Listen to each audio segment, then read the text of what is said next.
आज हम लोग जो है बहुत ही इम्पोर्टेंट टॉपिक है कि गोलीय दर्पण से संबंधित विभिन्न पद। गोलीय दर्पण से संबंधित विभिन्न पद मतलब ये हुआ, ये जो पद है इस पद को यदि आप समझते हैं तब आपको जो है फिजिक्स समझ में आएगी। तो जो है जैसे कि क्या है कि जो है ये पद क्या हो गया कि ध्रुव हो गया, ध्रुव है, वक्रता केंद्र है, वक्रता त्रिज्या है, फोकस है और जो है फोकस दूरी। ये सारा पद जो है आप लोग को समझना जो है बहुत ही जरूरी है, क्योंकि जो है इसके बगैर जो है आप आगे जो है फिजिक्स जो है नहीं समझ सकते हैं या फिर जो है नहीं जो पढ़ सकते हैं। आइए ये सब जो है टर्म जो हम लोग जो पहले देखते हैं। जैसे कि जो है इसका जो है पहला क्या है कि ध्रुव है ना, अंग्रेजी में ध्रुव को हम लोग जो है पोल बोलते हैं, POLE, पोल। पोल का मतलब ध्रुव। ये ध्रुव होता क्या है, मतलब यहाँ पे इसका पहले परिभाषा आप लोग देख लीजिए कि गोलीय दर्पण के मध्य बिंदु को हम लोग जो है ध्रुव कहते हैं। मतलब आपके पास जो है गोलीय दर्पण है, चाहे वो अवतल दर्पण हो या उत्तल दर्पण हो, इसमें जो है जो बीच में बिंदु होगा इसी बिंदु का नाम क्या होगा, ध्रुव होगा। ये अवतल में हो गया। इसमें आप लोग जो उत्तल में भी देखिए, ये बीच का जो बिंदु होगा उसको हम लोग क्या कहेंगे, ध्रुव कह देंगे। ध्रुव के बाद आप जो है आगे देखिए, अगला जो है टर्म है वक्रता केंद्र। इसको अंग्रेजी में बोलते हैं हम लोग सेंटर ऑफ कर्वेचर, वक्रता केंद्र। यह क्या होता है, आप लोगों ने ये जो गोल दर्पण बनाया है, चाहे अवतल दर्पण या उत्तल दर्पण, ये किसी खोखले गोले का एक भाग लिए है। किसी खोखले गोले का क्या है, एक यह भाग है। तो वो जब खोखला गोला था तो उस गोला का जो है केंद्र होगा, केंद्र होना ही है। तो यहाँ पे क्या है कि गोलीय दर्पण जिस गोले का भाग होता है या जिस खोखले गोले का भाग होता है, उस गोले के केंद्र को हम लोग क्या कहते हैं, वक्रता केंद्र कहते हैं। मतलब हम लोग क्या किए कि ये जो है दर्पण जो है गोला से काटे हैं, गोला का जो केंद्र होगा वही जो है केंद्र ये दर्पण का भी वक्रता केंद्र होगा, है ना। गोले के केंद्र को दर्पण का वक्रता केंद्र कहेंगे। अब आगे देखिए, आगे है कि वक्रता त्रिज्या।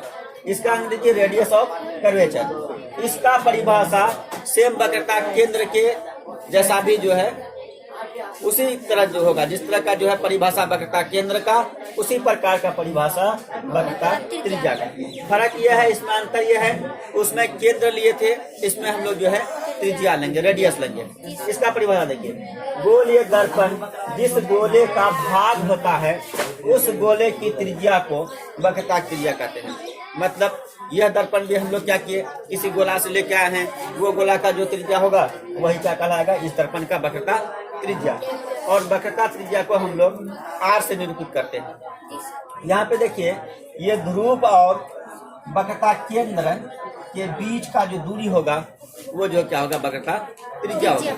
मतलब जो है दूसरा परिभाषा आप लोग ऐसे भी कह सकते हैं कि ध्रुव तथा वक्रता केंद्र को मिलाने से जो आकृति बनता है उसको हम लोग क्या कहते हैं, वक्रता त्रिज्या कहते हैं। इसका जो है आप लोग स्क्रीनशॉट ले लीजिए।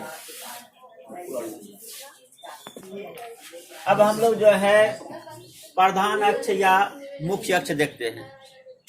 इसका अंग्रेजी होता है प्रिंसिपल एक्सिस।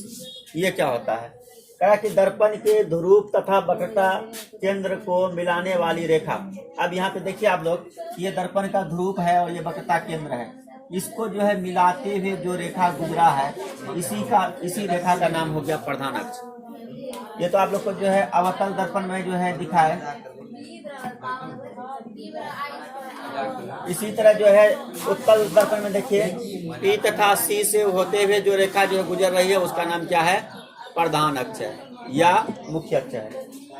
और अगला देखिए फोकस। फोकस एग्जाम के दृष्टि से बहुत महत्वपूर्ण है। फोकस को थोड़ा सा इसको ध्यान से जो है देखिए, कह रहा है कि मुख्य अक्ष के समांतर आपतित प्रकाश की किरण। यहाँ पे देखिए, ये मुख्य अक्ष हो गया, इसके समांतर ये प्रकाश का किरण जो आया है, आपतित प्रकाश किरण, ये आने का जो हम लोग जो चिन्ह दे दिए हैं। यह आपतित प्रकाश किरण क्या हो गया कि दर्पण के पास पहुंचा, दर्पण से अब क्या हो रहा है कि इसका जो है परावर्तन हो रहा है। तो दर्पण से परावर्तन के बाद यह क्या होता है कि एफ से है ना, मुख्य अक्ष है, का एक बिंदु है, मुख्य अक्ष का जो है जिस बिंदु से ये गुजर रहा है उसी बिंदु को हम लोग क्या कहेंगे, फोकस कहेंगे। ये तो आपका हो गया अवतल दर्पण में। लेकिन उत्तल में क्या होगा कि जो है परावर्तन के बाद जिस बिंदु से आती हुई जो है प्रतीत होगा, मुख्य अक्ष के इस बिंदु से ये रेखा आती हुई प्रतीत हो रहा है, इसलिए इस बिंदु का नाम क्या हो जाएगा, फोकस हो जाएगा।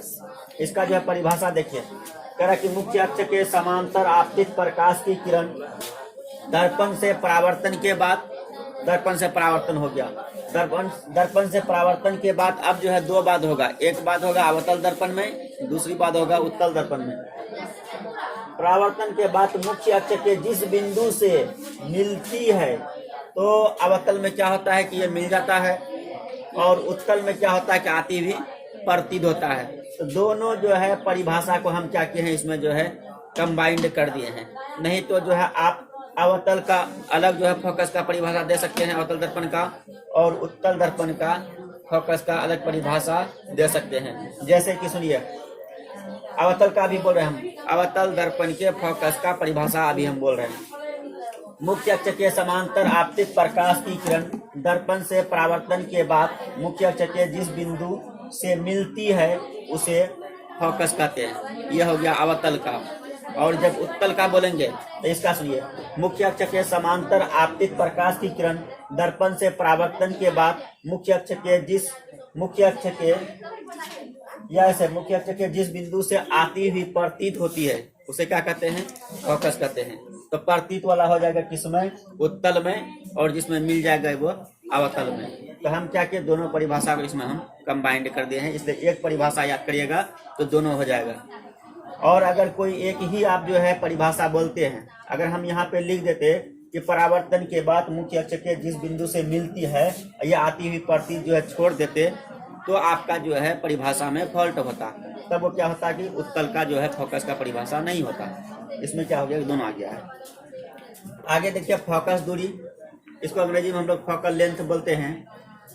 ये बहुत ही आसान है, करा कि ध्रुव तथा फोकस के बीच की दूरी को फोकस दूरी कहते हैं। ध्रुव देखिए, ये हो गया ध्रुव और ये हो गया फोकस, इसका जो बीच का जो दूरी होगा ये होगा फोकस दूरी। इसको जो है यहीं तक रखिए। यदि आप लोगों को समझ में आ रहा है तो चैनल को जो है शेयर करिए, सब्सक्राइब करिए और लाइक